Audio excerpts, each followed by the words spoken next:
This is a podcast primarily about knitting, but there are also a few other fiber arts that get a feature now and then. My name is Frida. I'm one half of this podcast, and you can find me as Valkyrie Frida on Instagram. Let's start with what I'm wearing. This is the Burrow cardigan, designed by Fabel knitwear. It's knit in I think it's Rowan tweed. What do they call it? I think it's called hemp tweed maybe. So it's a wool and hemp blend, and so all of these white specks are pieces of hemp fiber. It's quite, it's like the perfect middle ground of temperature, if that makes sense. It's not like a very woolly wool and so very warm, and it's not super wash or like,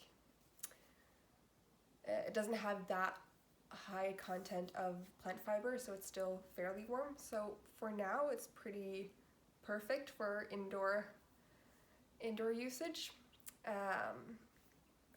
This is the second one I knit. I originally test knit the cardigan, and I can't remember if I modified it so that the button band is a bit thicker, or if that was an alteration in the pattern from between when I tested it and when it was published. I think maybe it was in the pattern, but I'm pretty sure that it was my alteration to make it a twisted rib. And yeah, I think it's really nice. It's a very relaxed type of cardigan, and so it's easy to just throw over anything. And I've worn this quite a lot because of the just neutral gray tone, so it goes with quite a lot of my wardrobe. So yeah,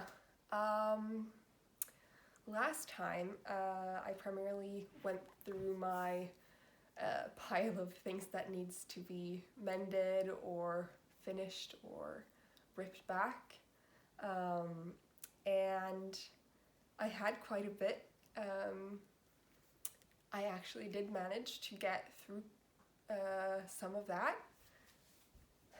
One of the biggest items that was most difficult for me to deal with, and had been for the last year, was the cardigan I knit for my boyfriend. And I think in the last episode I said that I hope that I could finish it over the upcoming weekend. So I think I filmed it maybe on a Friday, and I wanted it to be finished within the end of Sunday basically.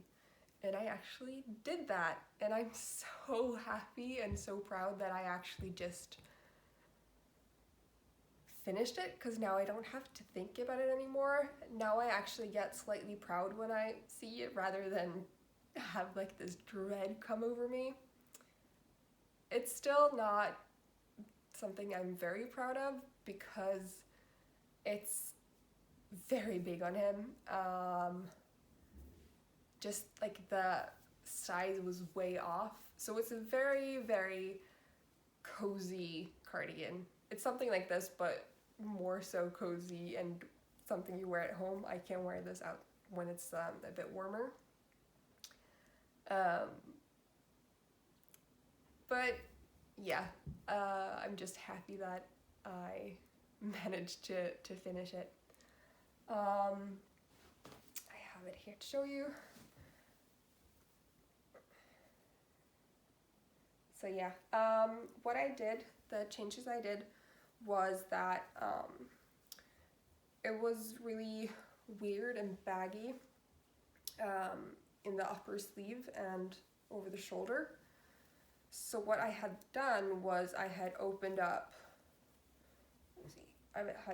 this part here, so the top of the sleeve may be down to here on both sides. And then I just,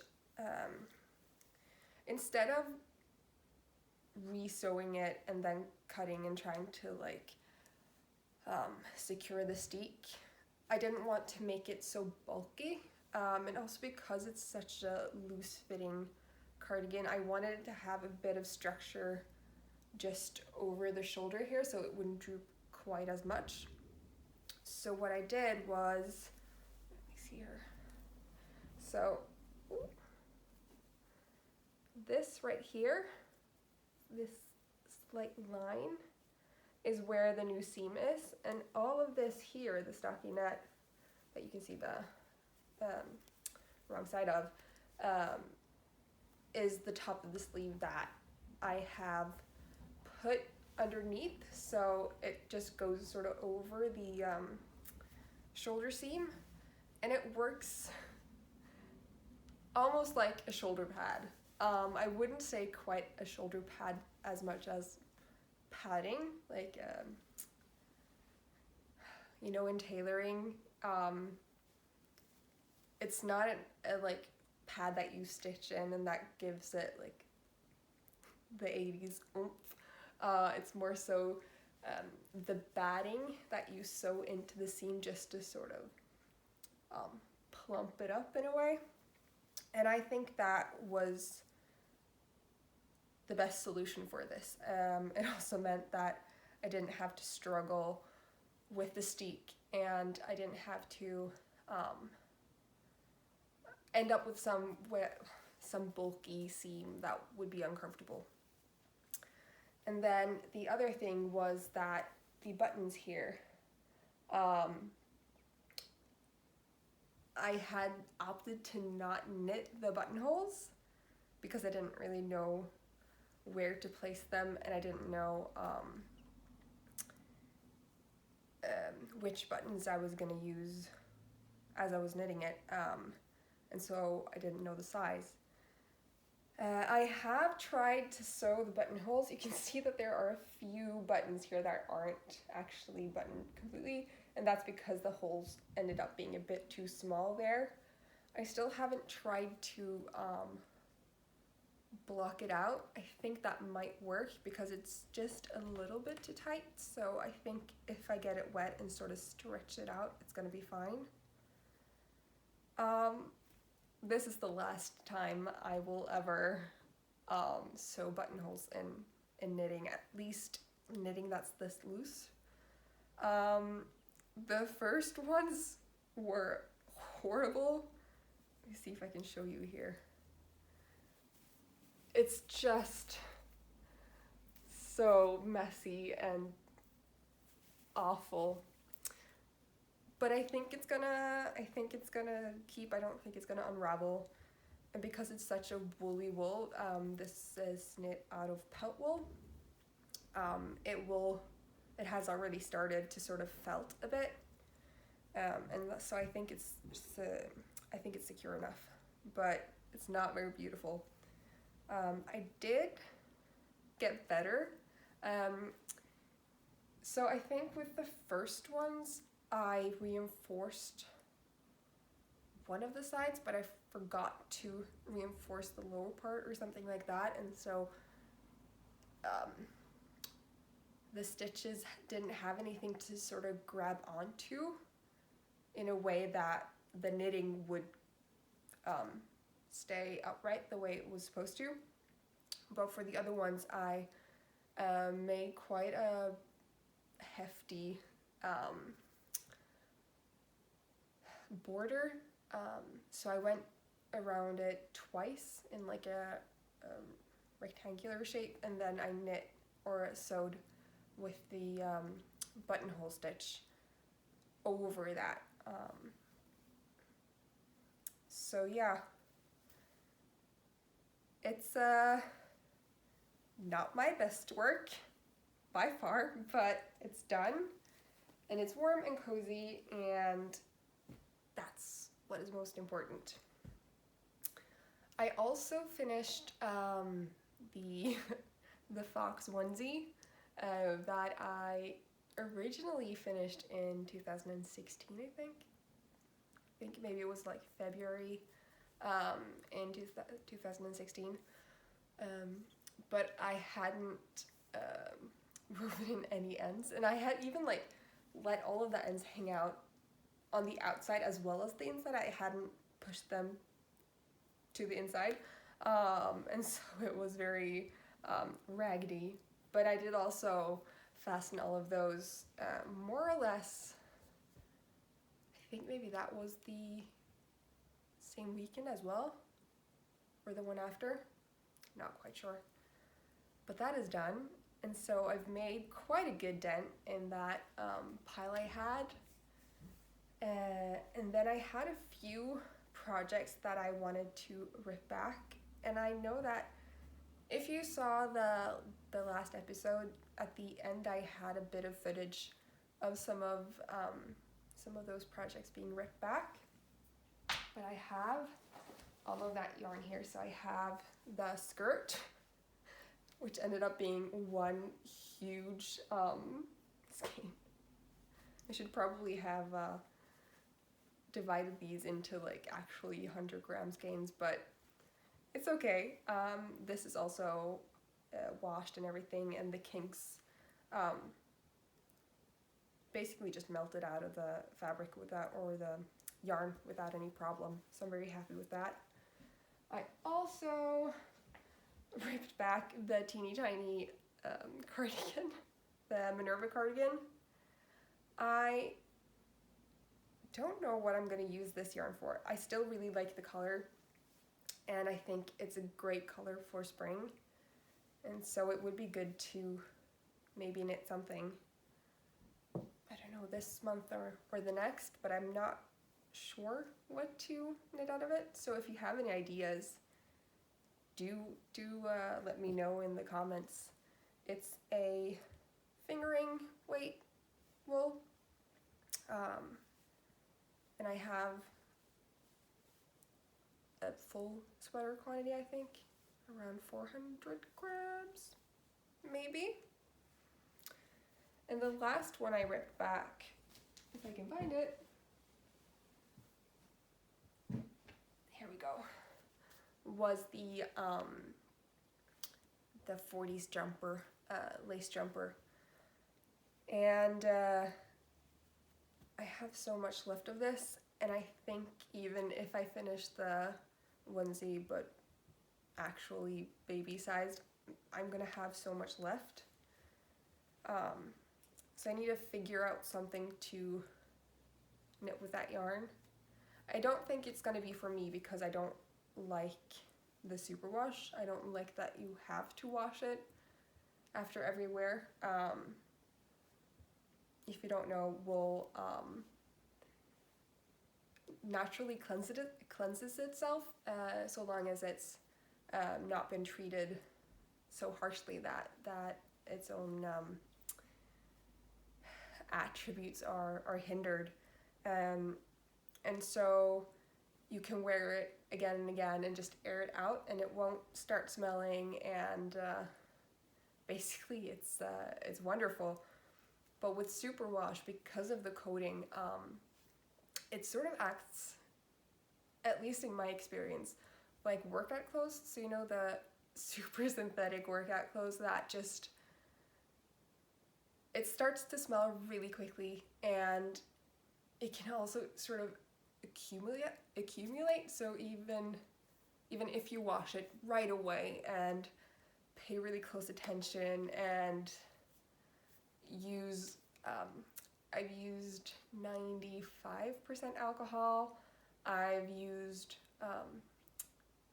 baking soda, I've frozen it, and even then sort of the smell accumulates, as it can do in some workout clothes, and I don't really know what to do about it. But yeah, so that means I'm not interested in making any clothes for myself out of superwash yarn. So we'll see what I'll do with all of that. Yeah, I also have gotten through quite a lot of the socks that needed darning. I did follow through with the Monday mending live stream a few weeks, but I've figured out that I'm not great at live streaming. It makes me uncomfortable when I don't have a set thing to talk about, and if it's a live stream, I'm more, I don't know how to explain it. I need the conversation with the people watching more than I do now in this podcast, if that makes sense. And so I don't think I'll continue doing that. I'm still doing Monday mending just by myself, but the whole live streaming thing sort of became too much of a pressure rather than a helpful tool. So yeah, but quite a lot of the socks have been darned. It's a shame that a lot of more socks have appeared that also have holes, and so that darning job just keeps on staying there. I really wanted to knit socks out of non-superwash 100% wool without any nylon or anything. But as of now, I haven't found anything that is strong enough. All of the yarns I've tried get holes really, really quickly. I think if you make yarn from spansau, it's like an old Norwegian sheep breed that has, called hairs? It has an overcoat of fairly long stapled hair that's strong, and that's been like the new craze in Norway for nylon-free sock yarn, and I do think that will work. The problem I have is that all of the yarns I've found are no more than 2-ply, and they're fairly loosely spun, both spun and plied, and so the fibers can't really work as one entity in the yarn, if that makes sense. And so they're still just sort of fibers gathered rather than working together. So I think it would work a lot better if you had, say, 4-ply, or even better, what's it called? It's called a cabled yarn, I think. So it's when you ply 2, or ply 2 together, and then ply both of those together. So it ends up with a 4-ply, but it's 2 + 2. I think that would work really well. So I'll see if that works. I need to practice my spinning. I haven't done that technique myself yet, so I'll test that out and see if it works. But for now, I think I'm gonna have to go back to sock yarn that has a bit of nylon in it, just because I can't continue putting hours of work into a sock that instantly gets holes. And I'm happy to darn them, but I'm not happy to darn them after every 4th wear. I think that's unreasonable. So yeah, if you have any nylon-free sock yarn you've tried that you're really happy with, please let me know, because I'm looking for it. I have an acquisition that I've been wanting to try along those lines, but I think I'm gonna wait until a bit later in the episode to talk about that. But yeah, as for finished projects, because I actually have a few this time, the sacred projects I talked about last time are still going on, but I've had to wait for a bit more yarn, and there's different things that are keeping them not so much on the back burner, but it's just going slowly. And so I've had the time to knit a few small things. Yeah. Let's do it in chronological order, maybe. The first thing I finished was this pair of mittens here. So this is the Ronjavot. It's a pattern by Rent Oppspinn, and it's a classic Selbu mitten style. I knit this completely out of hand spun, which I'm very, very proud of. The red contrast color, if you can see, was spun on a spindle, and it was, I think you would call it an art bat, because it had a bit of texture, but the bat was also by Rent Oppspinn, and the gray base color is 100% pelt wool, and it was, so I work at a spinning mill, and we were processing the pelt wool, and in one of the machines, it goes through, the wool goes through different stages where any plant fiber or dirt that's left in the fiber gets separated out in the beginning of the machine, and then any second cuts, so like the smaller bits, if during the shearing process they've cut twice, and so the fibers get sort of cut in half or something like that, that gets separated out, and then before like the finished wool comes out the end of the machine, you have a last sort, so the wool that comes out just before like the finished wool is not to the standards where we will use it in the yarn, but it's still really good, and so I was very lucky to be able to take a bag of that wool home with me for free, to try and spin it, and that's what this is. And I also finished another pair of mittens in February. These are the Mirage mittens by Mittens.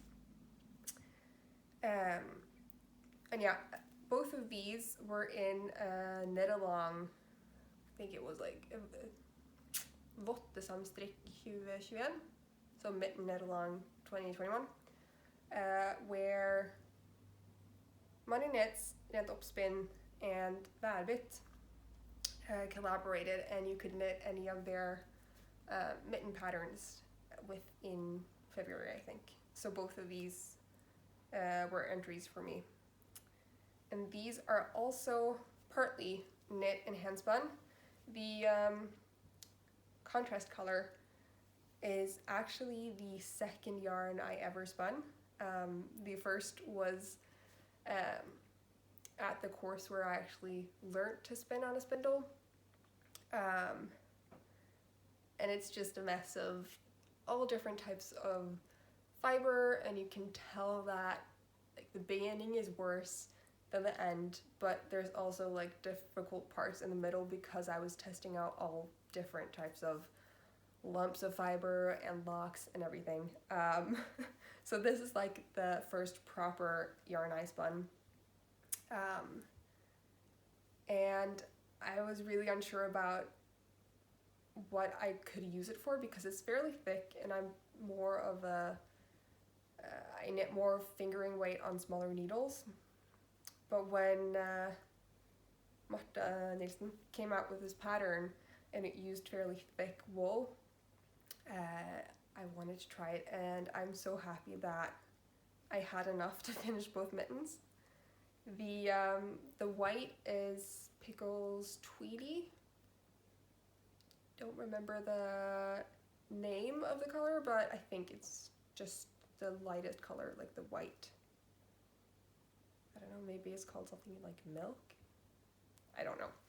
And it's leftovers from a project that I did.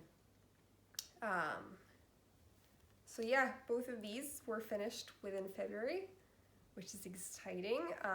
It felt so nice to finish something, and I've been craving color work, and so this was amazing. These ones actually I managed to finish. I think maybe I finished it on Saturday. So almost the last day of February, and that's about when we had the spring warmth come. Now we've gotten to a colder part again, so like the second winter, typical. But it was, I found it a bit ironic that these really thick mittens were finished just in time for spring and a season where I don't really wear mittens that much. So yeah, I also have one more finished project, and this was a super quick knit that I started was it just before the weekend, I think? I have another project that I'll show you, but my wrists were getting quite tired after knitting sleeves on a small circular, and also my index finger gets quite tired's the wrong word. It gets quite sore because I tension my ripping yarn over my index finger, and so when I work a lot with really woolly wool that's also thin, it's almost like an abrasive, and so I get really dry, I get quite sore, and I needed a break. But obviously I still needed to knit, so I started a new project and finished it really quickly, and it's this not very visible. It's this pair of, I think it's called Ripple butt shorts by Jessie May. So it's a DK weight knit, just hot pants, I think you would call it, in 3x3 rib. Partly why I wanted to knit these now,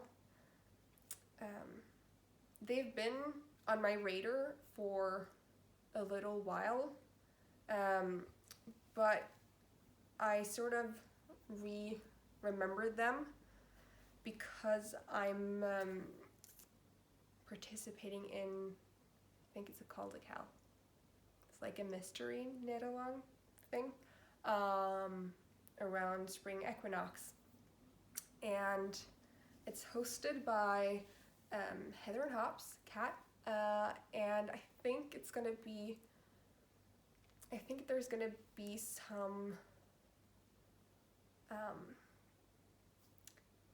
tasks connected to it, so it's not just gonna be knitting, but it's gonna be I think a practice in intentional knitting and just like almost meditative knitting, and I think maybe there's also going to be some yoga. I don't know about that, but it's just this like sort of idea that has just stuck in my head, and so I just really wanted to knit something I could wear while doing yoga, and hot pants it is. I think I'm still gonna have to have quite a warm living room if it's gonna be warm enough for me to wear like hot pants. But I have tried them on and they're really comfortable. They don't press anywhere.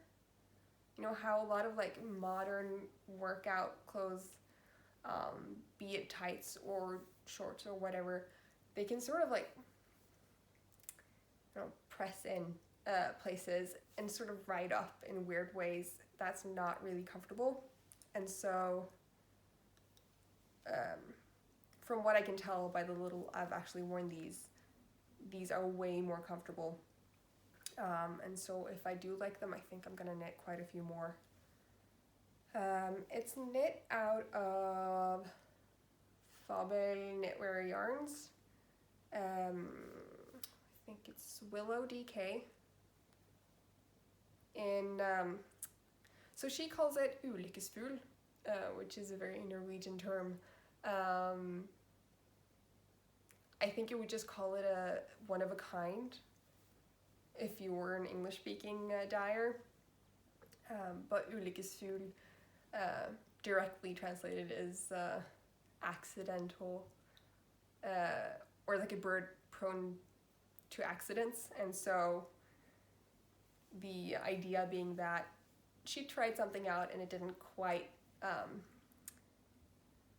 end up how she imagined it, I think. And so yeah, she sells them as Ulykkesfugl, or one of a kind.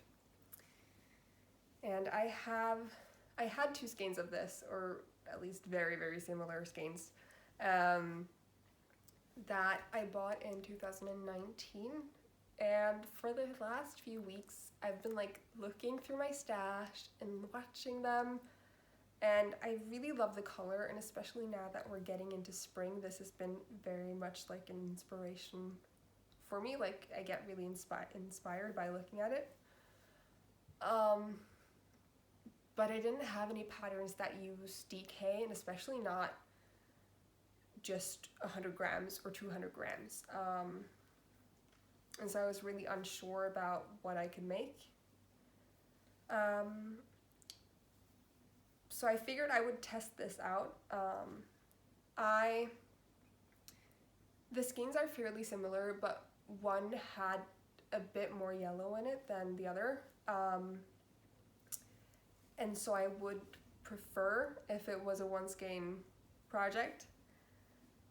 And it just barely wasn't. I had 1.5 rounds on just one of the legs and then cast off. So I think maybe I used 100 grams and 2 grams of the next skein. So that was amazing. And I have another project that I started that I think can match this, basically. Let me see here if I can find it. I can find the ball.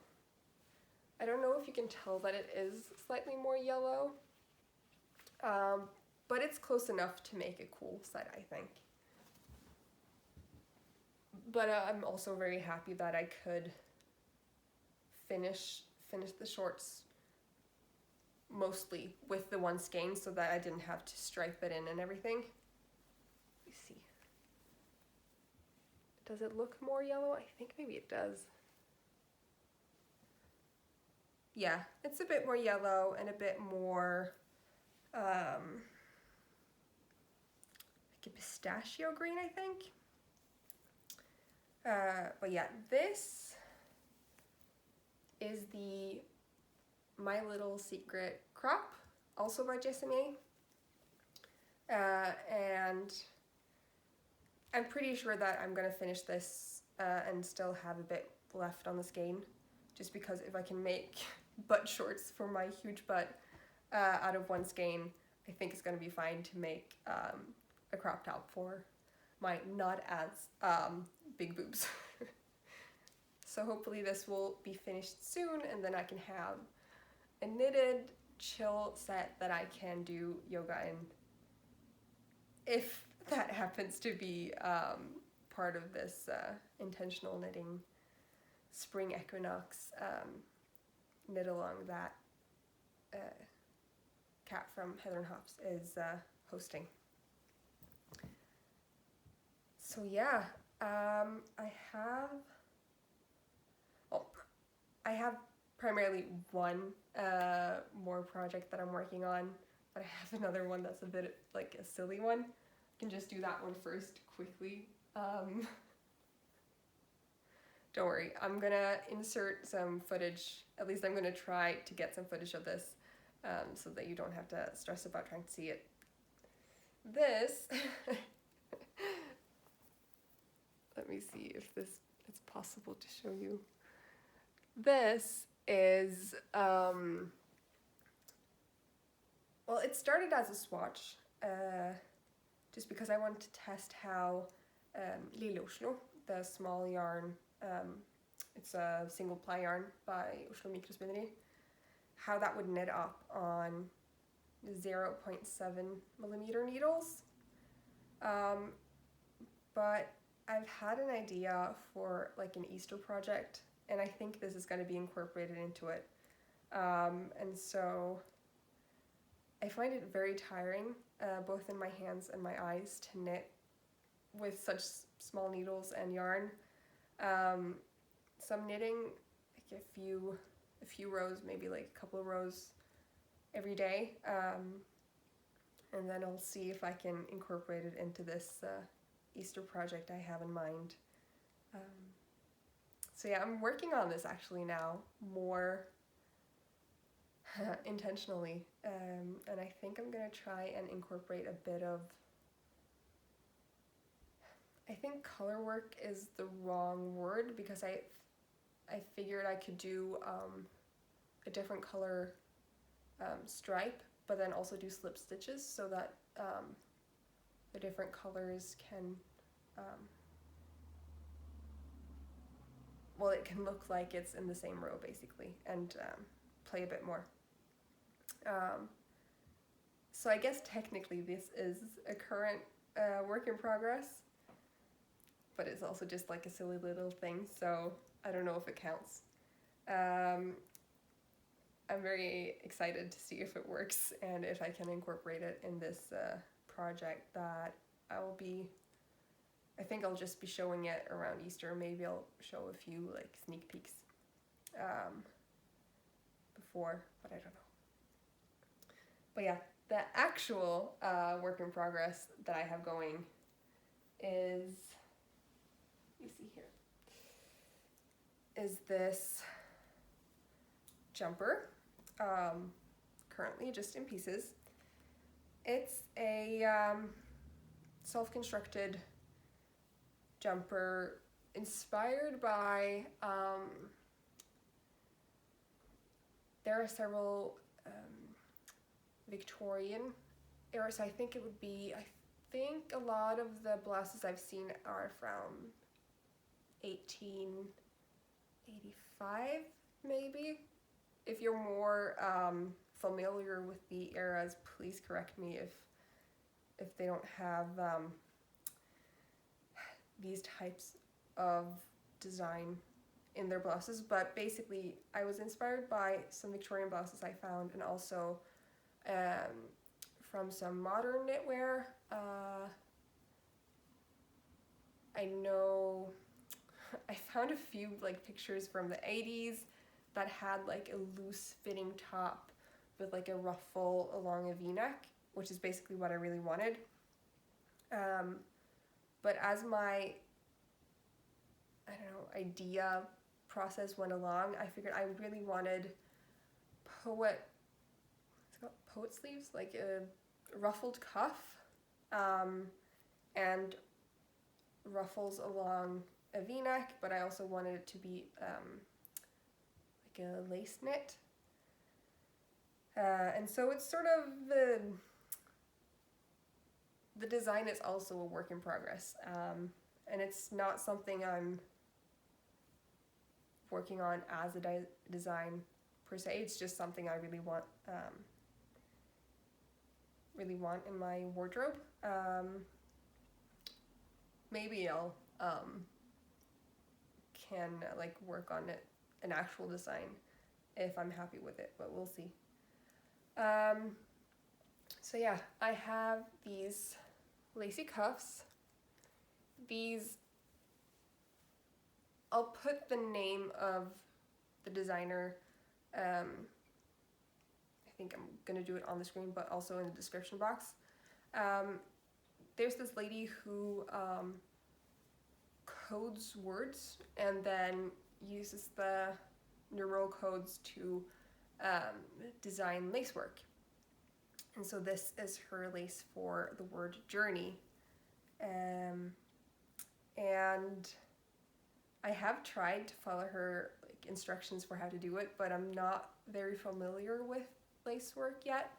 I haven't knit it that much so that I think I can create something that's balanced and beautiful the same way she can. So I'm still gonna practice a bit, I think, with basically lace coding words, but I'm working on it and it's very exciting. Yeah, it's gonna be very plain. I really wanted the yarn to be part of like the star. I'm using 3 skeins that I have, I don't know if I want to say saved up, but basically I had last year, so 2020, I had Fabel's Easter egg yarn, like mystery yarn, and the year before I also had her advent calendar. And I got a few like yellowy speckled yarns, and up until now I haven't really wanted to wear yellow. It's not a color I feel very comfortable in. But the way I store parts of my yarn is in like a cabinet that has glass doors, and I have like a light so that you can see it better. And I do it like that so that I can see it and get inspired. So I usually like look at the yarn as I pass it.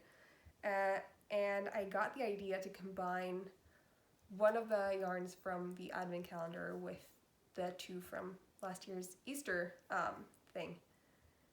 And so the first yarn, the bottom yarn I've used, is pepperkake med non-stop, or gingerbread with a chocolate thing that's akin to Smarties, I think, or M&M's, like a sugar-coated colored chocolate. And then for the Easter colors, there's one that's like a yellowy light base with speckles that also go in the line of the speckles in the first yarn, which are like yellow and a bit orange, red, green. These are a bit more pink than red, and the greens are way more like springy yellowy greens rather than like a darker blue green. But I thought it would, blend is the wrong word, but like they would work really well together. And so for the sleeves, I've tried to make it sort of a fairly smooth transition. I don't know if I've succeeded, but I've tried at least. And I'm gonna try and do something similar on the body. I have started the body, and I'm gonna also have the lace on the hem, but I want this to be quite relaxing, so while it's very tempting for me to sort of pre-plan out every yarn transition so that they sort of match up with the sleeve and the body and everything, I'm trying to be more relaxed and just let it be so that I can let my mind actually relax and be calm while I'm doing this instead of constantly working as it usually does. So currently I'm ripping back a few rounds of stockinette so that I can cast off, because I started off with a provisional cast on just so I could have a matching cast off to the sleeves. And I will rip back a few more so that I can have a smoother transition into the second yarn. This is called Spring Meadow. Yeah, Spring Meadow. And all of these yarns for the jumper is Hillesvåg Ask. So it's 100% Norwegian white sheep, 2-ply woolen spun, I think. So it's a very like, I don't know what I think I would call this yarn like well, it's rustic, but I call it like a low-key cozy type of yarn. So it's not very like structured like worsted spun, and it's not very sticky or like itchy. It's just like a low-key everyday type of wool. Yeah, so that's first the Pippegark Nonstop, which was the advent calendar yarn, yes. And then there's the speckled one at Spring Meadow. And then the last one I'm going to transition into is this one, which is, it's barely even semi-solid. It's more so solid than semi-solid, but it's a very light yellow, creamy yellow. It has a few speckles, I think, of like a brighter yellow, and it's called påskelilje, which is dandelion. No. Yes? I think so. In a region. And so this is the last one I'm going to transition into. And I figured I would also do the ruffle in the same lace pattern and in this yarn. I was a bit unsure if I had enough yarn because I'm having like the frills and slightly poofy sleeves. And so I thought I might have to get just like a plain white uncolored husk and try and plant dye it to make it like a very light yellow, maybe even like a semi-solid between white and yellow. But as I was looking through my stash for something else, I found this. This is husk that I plant dyed last summer with solar dyeing. So I put it in a jar with, don't really remember what flowers I used for this one because I had a few ones going and I wasn't really good at remembering which yarn was colored with which plant, but all of them turned out yellow, so it's not really important. But I put the yarn with the flowers and water in like a glass jar, and I left it in the sun for like a month or two. Don't remember. But yeah, I think it's very, very similar in color to påskelilje. And so if I end up needing more after this one, I have something and don't have to actually color anything else, which is great. And then I can use this that has been in my stash and actually forgotten about a little bit. So it's great if I can get to use it. Yeah, it's knitting up fairly quickly, which I'm very happy with. This is also one of the things I sort of want to have ready for when I start the knit along. Is it called Spring Intentions? I'll include the information either on screen or in the description box. But yeah, I imagine this being like a really good jumper to just like have on, if you know what I mean. It's gonna be woolly and warm, but not too warm because it's a fairly like thin wool.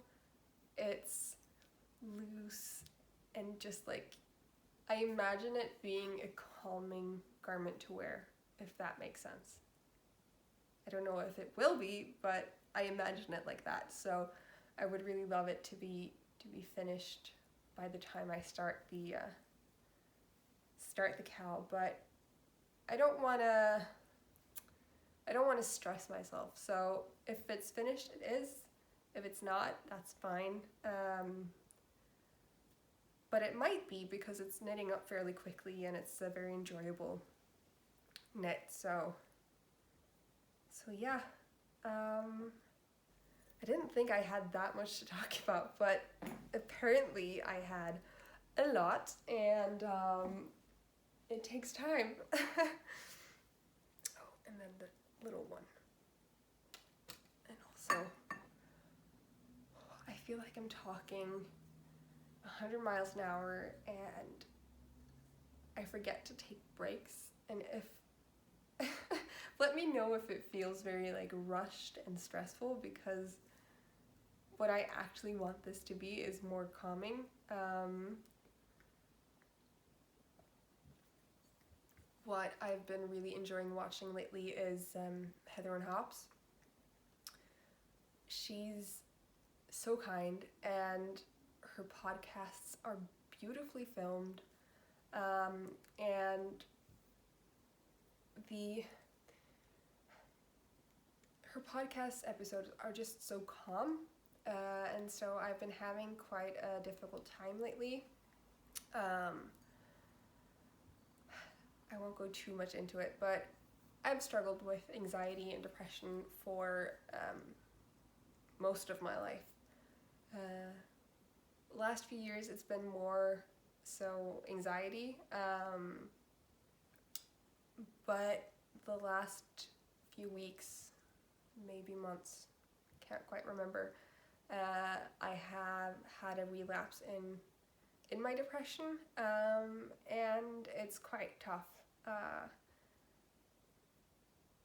It's really difficult because I can sense that I'm not getting as much joy out of knitting as I usually do, and that's I think that's the symptom that made me realize that I'm in like a period of depression again, because the things that usually like give me so much joy and is like my primary tool to get centered and calm, that I didn't feel the same interest and didn't have the energy to do it. Yeah, but watching Heather and Hops just makes me really, really calm and relaxed and happy and inspired, and has helped me deal on a daily basis basically, and also helped me get back into knitting as like a really healthy break from all of that. And I would really like for this podcast to be, obviously it's not going to be the same, and that's good, but I want it to be calm as well. I want it to be something you can put on while you have maybe a nice cup of tea, and then you can just like set off a few minutes in your day to just relax and do what you need to do. And I don't think that's going to be as easy if I stress through everything I've knit, and yeah. So if you do feel like I'm, I don't know, rushing, I would really like to know, because I would want to work on it, and it's difficult for me to gauge how you react to the podcast, especially with the sense of that. Yeah. I would really love to talk more with you. Yeah, part of the reason why me and Miriam started this podcast is that we would really love to get in contact with other knitters all over the world, and just be a part of a community. We do that on Instagram a bit, but it's different when you're putting yourself out there, and usually the people who comment already know sorry sort of get to know you and already know that they enjoy the same things as you, and so it's almost like we together curate like a small corner of the knitting community. And yeah, part of the reason we started this was to get in contact with all of you. So please do let me know what you're knitting on, what you're working on in the comments. Also, if you struggle a bit because of COVID, feel free to contact me in my DMs or the comments, and we can just have a little chat. I think it's important for us to lend a hand or an ear whenever possible. And so, yeah, have a great time until next time. And I'll see you in a bit. Bye.